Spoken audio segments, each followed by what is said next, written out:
안녕하세요. 자신만만 적용기술사 강사 김은숙입니다. 자, 우리가 지금 4강이죠. 자, 이제 사회조사는 끝났고요. 이번에는 분석하고 평가에 들어가겠습니다.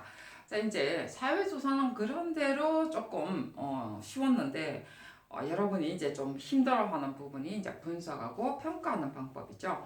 자, 이게 이제 모델링을 어떤 모델의 어떤 기법을 사용을 해서 이제 분석을 하고 평가를 하게 되는데요. 실제로 우리가 분석 기법하고 그 다음에 평가 기법이 있습니다.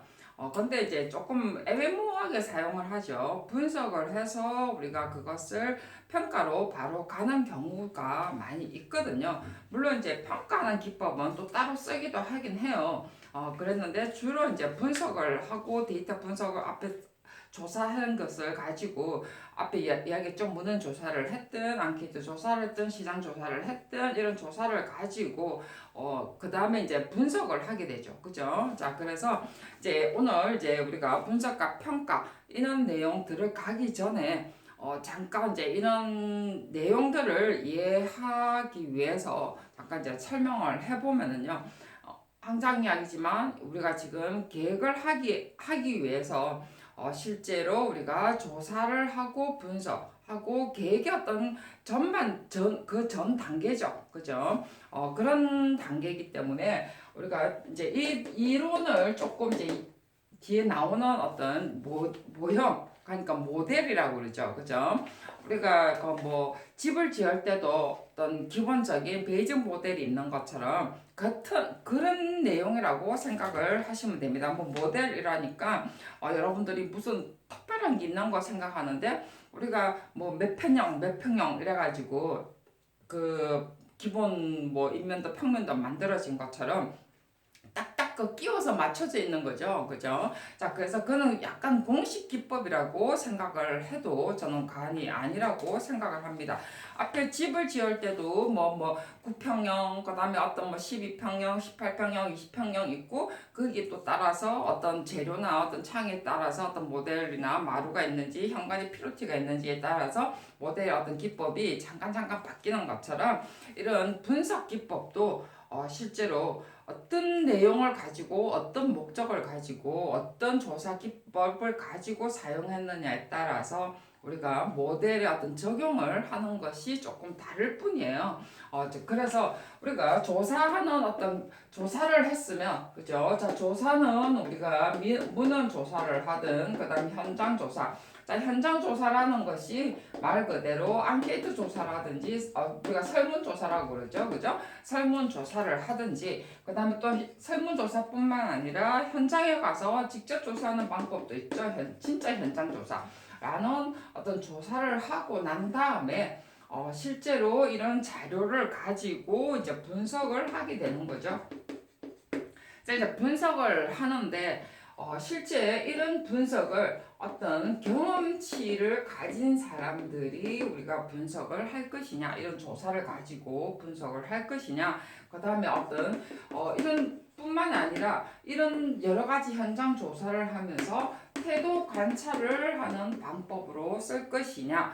우리가 지금 앙케이트 조사도 마찬가지죠. 이런 것도 우리가 태도의 어떤 방법이라든지 질문 내용 자체가 사실 그런 내용들이 있거든요. 그 다음에 이제 의미에 따라서 반응하는 방법에 따라서 할 것이냐. 자, 이런 걸 가지고 또 우리가 분석에 어떤 기법을 쓸 거냐에 따라서 또 사실은 조사 방법을 또 달리 하기도 합니다. 자, 그래서 이게 서로가 상호 우리가 연결이 되어 있는 거죠. 그래서 우리가 앞에 조사라든지 사회조사, 분석, 평가가 서로가 크로스 되는 거예요. 뭐 이거는 조사고, 이거는 뭐 분석이고, 이거는 평가고, 이런 것만 있는 게 아니고, 물론 때로는 분석의 어떤 모델을 가지고 평가 기법을 쓰기도 하고요. 평가 기법을 가지고 분석하는 방법으로도 대입을 하는 경우도 있습니다. 자, 왜 앞에 이야기했죠? 지금 경험치를 우리가 할 것이냐, 그 다음에 태도 관찰을 할 것이냐, 의미에 따라서 반응의 어떤 기법을 볼 것이냐에 따라서 분석을 어떤 내용으로 할 것이냐에 따라서 조사 방법이 달라진다라고 했습니다. 그죠? 또 조사를 한 것에 따라서 우리가 이렇게 분석을 하는 방법도 또 달라지는 것처럼 실제로 이제 이게 서로가 맞물려 있는 거죠. 이게 우리가 기본적으로 조사 방법론, 그래서 이게 우리가 기본적으로 조사 방법론이라고 합니다. 자, 이제 이런 조사 방법론 중에 오늘 이야기하는 것이 이런 이제 조사 방법론에서 분석 평가하는 방법, 그죠? 조사 방법론 중 안에 우리가 실제로 평가하고 분석을 하는 방법이죠. 자, 이 안에도 실제로 또 우리가 재화, 돈하고 연결되는 부분이 있는 반면에 그 다음에 환경의 어떤 돈의 가치하고는 상관없는 부분들 가지고 또 평가하는 방법이 또 달라지죠. 그죠? 자, 그래서 이제 오늘 그런 이야기를 가지고 쭉 할 건데요. 오늘 내용들이 사실 그렇습니다. 그래서 자, 이제 이런 부분 중에서 우리가 요 맨 앞에 딱 나오는 게 다목적 계획 모형이란 게 있고요. 그 다음에 스왓 분석이라는 것도 있고요. 뒤에 보면은요, 레버리지 효과, 이건 좀 레버리지 효과는 조금 이따가 하고요. 사회행동과학 측정법이 있고요. 스케일 측정법, 자, 이거 다 시험에 나왔던 거죠. 지금 레버리지 효과라든지 뭐 스왓 분석은 안 나왔는데, 이제 레버리지 효과도 우리가 기본적으로 알아야 되는 내용이라서 지금 넣어놨어요. 자, 근데 사회행동과학 측정법이라든지 스케일 측정법, 태도관찰 측정법, 얼굴별 측정 속도법 이런 거는 우리가 지금 뒤에 다 시험에 나왔던 거였어요. 행태적 분석 모델 이런 것은 시험에 다 나왔더랬습니다.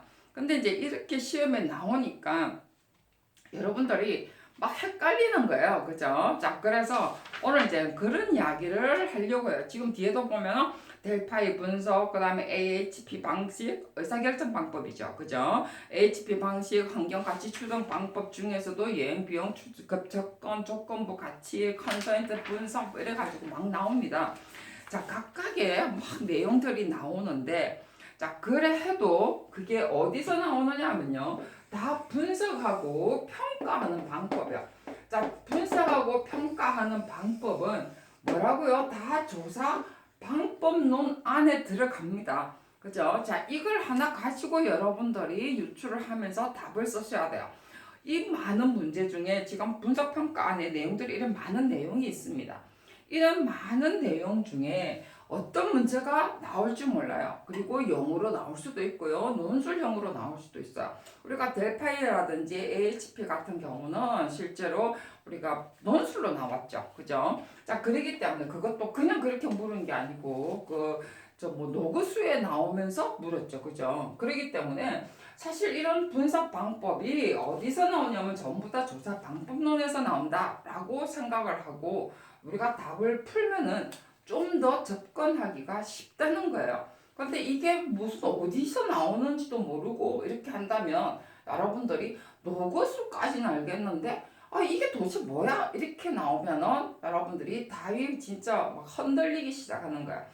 그래서 제가 지금 오늘 이런 내용들을 가지고 설명해 주는 게 바로 목적이 바로 거기 있다는 거죠.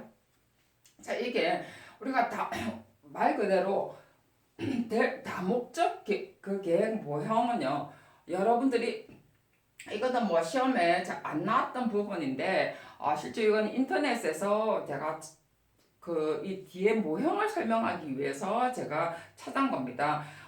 이거는 평가를 선정하는 방법인데 우리가 평가를 선정하는데 지금 뒤에 쭉 한번 읽어보면은요, 뒤에 보면은 중간에 내용들을 보면은요, 제한된 자원을 가지고 어떤 평가하는 방법이다 나와 있죠. 그죠? 뒤에 두 번째 줄에 자원을 할당을 하면서 위험을 최소화하는 평가 방법이다라고 나와 있습니다. 그죠? 자, 모형이 지금 뒤에 영어로 보면 모델이에요. 그죠? 모형이 모델입니다. 그래서 지금 뒤에 영어가 같으면 다 같다는 소리예요. 그죠? 우리는 단지 모형이라는 말도 쓰고 모델이라는 말도 쓰고 또 무슨 말을 썼더라? 뭐 측정 스케일이라는 방법도 쓰고 뭐 이렇게 분석 방법 이렇게 썼는데 실제로 우리가 영어로 봤을 때는 모델이라고 했으면 우리가 어떠한 방법 중에 어떤 평가냐 측정이냐 이런 것의 분석의 어떤 방법이다라고 생각을 하고 조사 방법론이다라고 생각을 하시면 된다는 거죠. 자, 그리고 다목적 계획 모형이라는 것, 모델이라는 것 자체가 우리가 평가하는 하나의 분석하고 평가하는 방법인데, 여기에 지금 뭐가 있죠? 목적의 중요도, 어떤 목적이냐에 따라 가지고 그 개별 목적에 가중치를 준다라고 그랬어요. 가중치. 그러니까 어떤 중요 목적에 가중치를 주는 것은 뭐죠?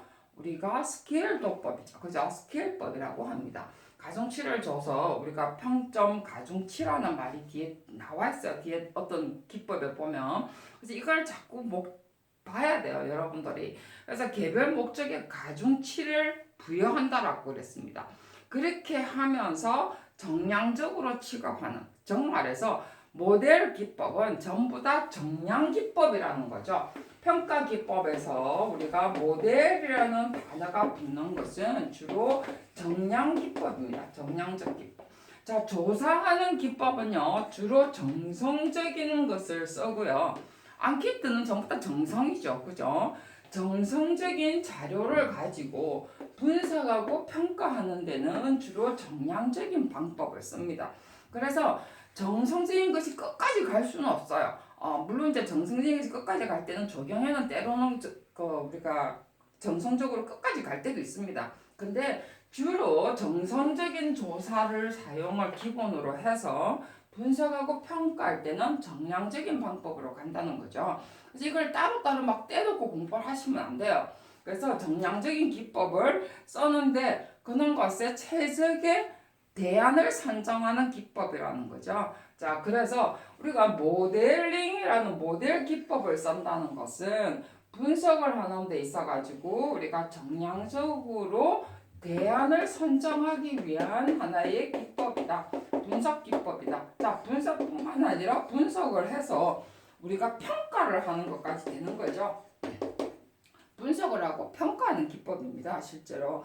그 다음에 이제 스왓 분석은 말 그대로 여러 가지 어떤 요소를 있는데 어떤 조사를 하고 난 다음에, 그죠? 다 정성적으로 조사를 하고 난 다음에 이것이 장점, 단점, 그다음 위험 요소 뭐 이런 부분들을 정성적으로 끝까지 가는 기법도 우리가 하나의 스왓 기법일 수도 있고, 정량적으로 우리가 분석을 해서 우리가 진짜 대안을 설정할 때 스왓 분석을 내는 기법도 있습니다. 그래서 스왓 분석이라 해서 다 정성적인 것만 아니죠. 조사할 때만은 정성적인 기법을 사용하고 분석 평가할 때는 정량적인 기법을 많이 사용한다는 거죠. 자, 그래서 그런 부분들을 여러분들이 구분을 하면서 공부를 하셔야 된다는 거죠. 그래서 우리가 다목적 계획 모형 자체는 우리가 정량적 기법으로서 최적의 대안을 내는 어떤 모델을 이용해서 쓰는 방법이고요. 그 다음에 분석 기법 중에서도 이제 앞에도 이야기했지만 모형을 이용한 방법, 그 다음에 일반적으로 우리가 앞에 이렇게 추정한 전략을 수립하는 기법, 쓸 것이냐, 아까 환경 분석 때 많이 썼죠, 그죠? 자, 그 다음에 이제 스케일 측정법, 우리가 스케일 측정법은 사회 행동 과학법이죠, 그죠? 스케일 측정법을 쓸 것이냐라고 하는 것은 계획의 목적에 따라서 우리가 사용을 한다라고 그랬어. 자, 전부 다 우리가 사회조사는 말 그대로 문헌 조사를 하든 현장 조사를 어떻게 하든 간에 우리가 이런 평가 분석, 스왓 분석, 그 다음에 모델 분석이라는 모델을 이용한 기법을 사용을 하든지, 그 다음에 스케일 기법을 이용을 하든지, 이게 우리가 스케일 기법을 우리가 실제로 분석을 하고 모델 기법을 가지고 평가하는, 좀 더 정확하게 하면 또 평가하는 기법이기도 해요. 단지 스케일 기법을 안 하고 모델 기법으로 그냥 분석 평가하는 기법도 가능합니다. 그렇기 때문에 여러분들이 이거는 분석이고 이건 평가고요 이렇게 안 하셔도 돼요. 그래서 이게 전부 다 하나의 분석 기법, 분석과 평가까지 사실은 다 된다는 거죠. 대안을 도출하기 위해서 분석, 평가 방법이라는 거야. 자, 그다음 이제 그래서 우리가 이건 이제 레버리지 효과는 조금 이따가 하고요. 우리가 사회행동과학 측정법, 시험에 우리가 굉장히 많이 나옵니다. 사회행동과학 앞에 이야기를 했죠. 우리가 사회조사하고 사회행동과학 측정법 차이점이 뭐냐라고 했을 때, 그죠? 앞에 이제 사회행동과학 측정법은 사회 현상하고 맞물린다라고 그랬어요. 상호 관련성을 찾아낸다고 그랬습니다. 자, 그랬는데 사회 현상하고 찾아내는데 사회조사는 단순히 사회의 어떠한 여러 현상에 관한 내용이라면, 자, 이거는 인과관계를 찾아내서 지표를 마련하는 거예요. 그래서 앞에 복합 변수를 스케일로, 즉 말해서 척도를 통해서 자료를 분석하는 기법이에요. 그죠? 스케일도 기법은요, 자료를 분석하는 기법입니다. 사회행동과학 측정법. 여러 가지 앞에 사회 현상이 있었어요. 그죠? 자, 그런 사회 현상을 가지고 사회의 어떤 여러 가지 현상에서 사람의 행동하고 심리하고 연결을 해서 지표를 마련해서 분석을 해서 지표를 마련하는 방법이죠. 스케일 기법이라는 것이, 그죠? 스케일 기법을 통해서 그래서 측정법이라는 게 붙는 거죠. 그래서 자료 분석 기법으로 하나 들어갑니다. 자, 그래서 뒤에 이제 스케일 그럼 측정법이라는 게 뭐냐라는 거죠. 자, 스케일 측정법은요, 굉장히 많이 있습니다. 여기에 보면은 우리가 여러분은 스케일 측정법은 여러분 많이 들어봤어요. 일정한 규칙에 따라서라는 것은 말 그대로 이제 진짜 이게 앙케이트 조사, 이런 조사, 현지 조사에 따라서 측정에 따라서 일련의 기호라든지 어떤 객관화는 어떤 대상과 비교할 수 있도록 만드는 거죠. 뭐 앙케이트 조사도 좋죠. 예를 들면 좋다, 나쁘다, 아주 좋다, 아주 좋다, 그 다음에 보통이다, 나쁘다, 아주 나쁘다, 뭐 이런 거 있었죠. 그죠? 앙케이트 조사해본 사람 다 나와 있죠. 자, 이런 내용, 그게 스케일이죠. 말 그대로 딱 이렇게 순서대로 만들어져 있는 일련의 기호 1, 2, 3, 4, 5 이렇게 붙여서 그런 것을 우리가 정량화하는 겁니다. 자, 그래서 이제 지금 내용들이 지금 그런 내용들이에요. 그래서 그런 스케일 측정법 안에는 이 스케일 어디 가서 스케일 측정법 안에는 의규별 측정법, Q 방법론, 보가돼서 사회 거리 척도법. 자, 이것도 전부 다 척도, 그죠? 사회 척도, 사회적 거리 이것도 전부 다 우리가 척도법으로 볼 수가 있는 거죠. 그죠? 어느 하나에 정량화 시켜서 어떤 순서를 매기는 거는 순서를 매기는 거죠. 1번, 2번, 3번. 그래서 아주 좋다, 나쁘다, 뭐 이런 거. 그래서 그런 순서를 매기는 것은 전부 다 척도법입니다. 그래서 거트만 척도, 우리가 잘 알고 있는, 많이 사용하고 있는 리커드 척도. 자, 그 다음에 서스톤 척도 등등이 있습니다. 자, 이런 거 다 어떻게 씁니까? 다 외울 필요도 없어요. 우리가 가장 많이 쓰는 거는 의구별 척도법과 그 다음에 보가데스 사회적 거리 척도법도 좀 씁니다. 그 다음에 가장 많이 쓰는 것은 리커드 척도법입니다. 왜냐면 앙케이트에서 가장 많이 쓰는 거예요. 우리가 여러분 잘 몰라서 그렇지 매우 좋다, 보통이다, 나쁘다, 매우 나쁘다. 자, 이거는 전부 다 리커드 척도법 5가지의 응답을 가지고 우리가 이런 것을 측정을 해서 가중치를 주는 거죠. 그래서 대안을 선정을 하는 겁니다. 자, 그게 리커드 척도법이에요.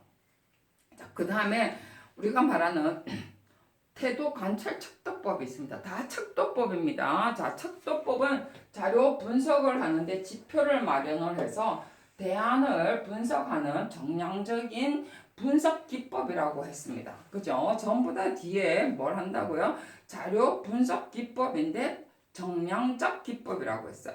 정성적 기법은 자료 조사할 때만 정성적 기법을 쓰죠. 그죠? 자, 그래서 태도 관찰은요.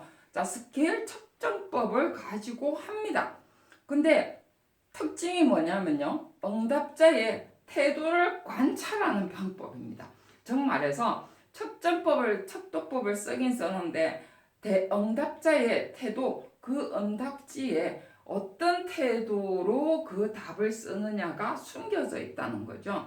자, 그게 우리가 태도 관찰 척도법이죠. 자, 뒤에 이런 것들이 전부 다 태도 관찰 척도법에 사용되는 겁니다. 가장 많이 쓰는 것이 거트만과 우리가 말하는 리커드 척도법. 이런 것은 주로 응답자의 태도를 관찰하는 척도법이라는 거죠. 분석 방법이라는 거예요. 그래서 그 다음에 의구별 척도법은요. 사람들한테 반응을 의미하는 거예요.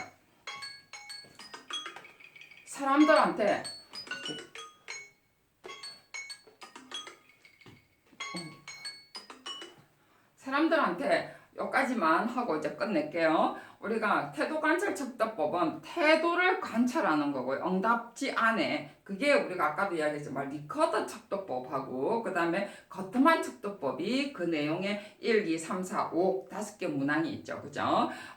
답안의 내용. 그래서 응답자의 관찰, 태도를 관찰하는 어떤 응답의 개념이라면 의구별 척도법은요. 개인한테 주는 반응, 의미나 반응이라는 거죠. 아까는 태도 관찰이라면 이거는 주로 의미를 반응한다는 거죠. 이런 의미를 줬을 때 정말 이 빨간 거 딱 줬을 때 깜짝 놀란다든지 이런 것을 보는 반응을 우리가 측정하는 방법일 때 우리가 의구별 척도법을 쓴다는 거예요. 자, 그래서 우리가 지금 어떤 내용의 어떤 조사를 할 것이냐에 따라서 주로 우리가 의구별 척도법을 쓸 것이냐, 그 다음에 태도관찰 척도법을 쓸 것이냐, 즉 말해서 리커더 척도법의 어떠한 앙케이트 조사의 어떤 문항을 쓸 것이냐. 자, 그래도 그 안에는 리커더 척도법 안에 문항의 내용들이 달라져요, 실제로. 그래서 우리가 태도관찰법이냐, 의구별 척도법이냐라고 하는 것은 대상이 무엇을 목적이 무엇이냐에 따라서 달라진다는 거죠. 자, 이런 것은 전부 다 뭐라고요? 사회행동과학 측정을 하기 위해서 합니다. 자, 그러면 사회행동과학 측정은 뭐 때문에 해요? 계획을 우리가 할 때 어떤 선호도 분석이나 네가 뭐 어떤 시설물을 하는데 좋다 나쁘다 이거 진짜로 좋아하는 거 맞아?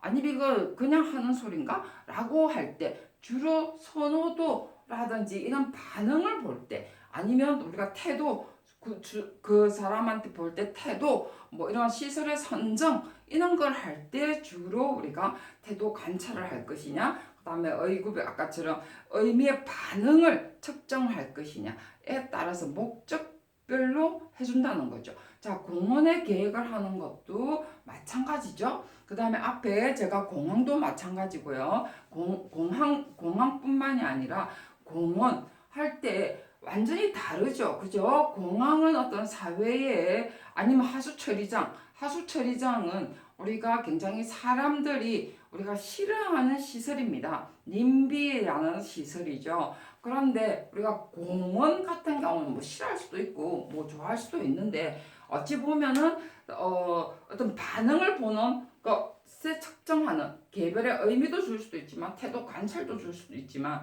실제로 우리가 하수처리장 같은 경우는 반응을 우리가 볼 때 쓰는 방법일 때도 있고 어떤 태도를 볼 때도 쓰는 방법일 수도 있겠죠. 그죠? 자, 이럴 때 무엇을 초점으로 둘 것이냐에 따라서 태도 관찰을 쓸 것이냐, 의구별 척도법을 쓸 것이냐, 이런 것에 따라서 달라진다는 거죠. 자, 그래서 그렇게 달라지면 뭐가 달라지냐면은 앙케이트의 내용이 달라진다는 거야. 거기에 들어가는 문항이라든지 이런 조절하는 방법이 달라진다는 거야. 그렇게 해서 나중에 이런 것이 어떻게 하죠? 분석 방법으로서 평균치, 그 다음에 아까 거리 집적이라는 것이 얼마만큼 오차 범위에 있느냐, 얼마만큼 차이가 있느냐, 그 다음에 요인 평점 분석이라는 것도 있죠. 어느 요인의 어떤 요소마다 평점 가중치를 주는 거죠. 앞에 우리가 모델의 가중치 분석이 있었죠. 그죠? 다목적 계획의 어떤 모형에 따라서 개별 목적에 따라서 가중치를 줘서 우리가 분석의 평가를 내는 거죠. 그래서 우리가 이것이 정말 사람들한테 정말 싫어한다 아니면은 싫어하는 것 같지만은 조금 좋아하는 것 같기도 하다. 지금 우리가 어떤 신도시 계획을 할 때 뭐 아주 부정이 있어도 그 도시에 우리가 신도시를 설치를 해야 되겠다라는 어떤 태도나 반응을 보는 이런 것의 분석이 어떤 가중치를 주고 어떤 요인을 더 포인트를 주느냐에 따라서 실제로 분석 방법 그리고 대안이라든지 어떤 결과치가 달라진다는 거예요. 그래서 우리가 어떤 목적을 두느냐 그리고 어떠한 설문지를 택하고 어떤 내용을 우리가 받아낼 거냐에 따라서 설문지 방법도 달라지고 어떤 방법을 쓰는 것도 달라진다는 거죠. 그래서 말 그대로 내가 어떠한 좋은 어떤 요소를 이끌어내기 위해서는 실제로 어떤 방법을 사용하느냐에 따라서 이게 긍정으로 나올 수도 있고요. 어떨 때는 부정으로 나올 수 있다는 거죠. 그래서 우리가 이런 것이 전부 다 스케 사회행동과학 측정법 중에서 전부 다 분석 평가하고 분석하는 방법 중에 하나인데 그래봤자 우리가 조사 방법론 중에 하나라는 거 잊지 마시고요. 그 다음에 행태 분석 모델. 자, 이번에 시험에 나왔던 거거든요. 그래서 PQI라 해가지고, 자, 이것도 지금 인지거든요. 반응입니다. 반응. 자, 반응이고요. 그럼 반응이라는 것은 앞에 의구별 척도법하고 거의 같은 건데요. 이거는 조금 또 틀려요. 스케일 도법이 아니고 이거는 스케일이 아니고 이거는 말 그대로 인지예요. 인지. 행동과학 측정법 중에 하나지만은 이거는 인지로서 우리가 정상적인 기법에 조금 더 가까운 방법입니다. 자, 이거는 다음 시간에 여러분과 함께 하도록 하겠습니다. 수고하셨습니다.